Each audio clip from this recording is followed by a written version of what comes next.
A new Wisconsin law passed this year saying schools must allow American Indian students to wear tribal regalia at graduation. However, though, some tribal leaders say that law may need more teeth. Our Wisconsin State Capitol Bureau Chief Vanessa Kelson gives us the highlights from the committee hearing at the state capitol today. For decades, the Special Committee on State-Tribal Relations has brought the public and lawmakers together to brainstorm legislation for Wisconsin.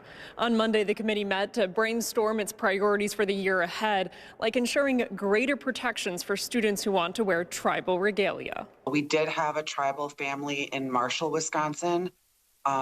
The student was graduating, was advised that they could not wear their regalia for graduation. Lisa Liggins from the Oneida Nation says even after the new law took effect, that student still didn't get to wear their regalia at graduation. Their recollection or interpretation of that interaction was that the school was not interested in learning about the law that had been passed. The law bars schools from stopping students from wearing traditional regalia like beads or feathers. It passed with bipartisan support in the legislature, and Governor Evers signed it into law in April. But tribal leaders and legislative staff say there's a catch.